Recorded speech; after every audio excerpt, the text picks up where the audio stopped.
एक तूफानी रात की कहानी। एक अंधेरी और एक तूफानी रात थी और सारा एक पार्टी से अकेले घर जा रही थी। कुछ सड़क पर भारी यातायात से बचने की उम्मीद में उसने जंगल के माध्यम से एक शॉर्टकट लिया।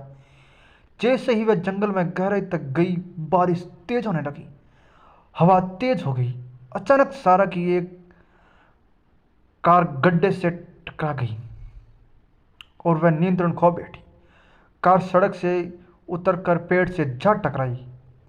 हिलाया लेकिन सुरक्षित। सारा ने कार शुरू करने की कोशिश की लेकिन इंजन मर चुका था।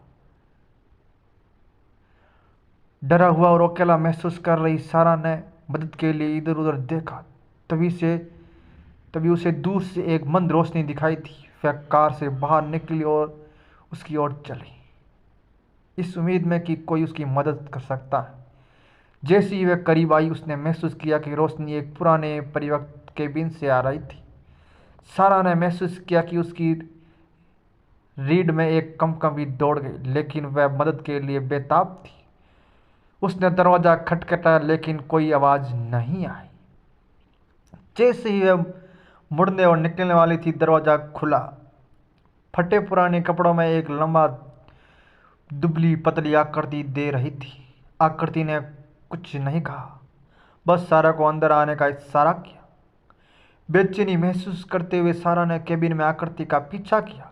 अंदर केबिन और अंधेरा और मटमैला था, जिसमें छत से मकड़ी के जाल लटक रहे थे। सारा इस भावना को हिला नहीं पाई कि उसे देखा जा रहा है। अचानक वह आकृति उसकी ओर मुड़ी और बोली, तुम्हें यहाँ नहीं आना चाहिए था, अब तुम कभी नहीं जाओगी। सारा ने भागने की कोशिश की लेकिन आकृति ने उसे पकड़ लिया और उसे केबिन में और अंदर खींच लिया। जब वह संघर्ष कर रही थी और चिल्ला रही थी, सारा को एहसास हुआ कि उसने एक घातक गलती की है। अगली सुबह पुलिस को सारा की कार मिल गई, लेकिन उन्होंने सारा को कभी नहीं पाया। केबिन खाली था और आकृति का कोई निशान नहीं था। आज तक लोग कहते हैं कि परित्यक्त केबिन एक तामसिक आत्मा द्वारा प्रेतवादित है, जो खोई हुई यात्रियों का शिकार करता है, जो रात में जंगल में आने की हिम्मत करते हैं। दिन हफ्तों में और हफ्ते महीनों में बदल गए, लेकिन सारा का अब तक कोई पता नहीं चला। उसके परिवार और दोस्तों ने उसे कभी खोजने की उम्मीद छोड़ दी थी, यह मानते हुए कि वह एक भयानक भाग्य से मिली थी। एक दिन हाकर्स का एक समूह जंगल में गहरे परित्यक्त केबिन पर ठोकर खा गया। जैसे ही उन्होंने टहती हुई संरचना की खोज की, उसमें से एक ने दीवारों में से एक से निकलने वाली एक अजीब गंध देखी। जिज्ञासु उन्होंने खड़ी सड़ी हुई लकड़ी को फाड़ दिया और उनके आतंक के लिए उन्होंने पाया कि सारा के अवशेष अंदर दबे हुए हैं।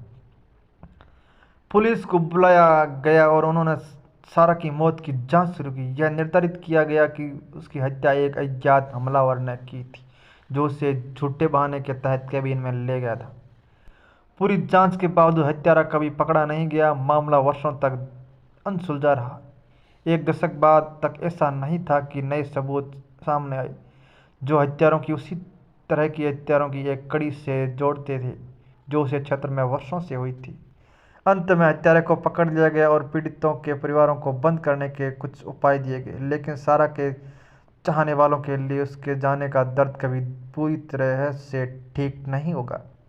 उनके लिए वह हमेशा उज्जवल और सुंदर युवा महिला होगी, जो उनसे बहुत जल्द ले ली गई थी, और परित्यक्त केबिन हमेशा उस भयानक भाग्य की याद दिलाएगा जो उसके साथ हुआ था।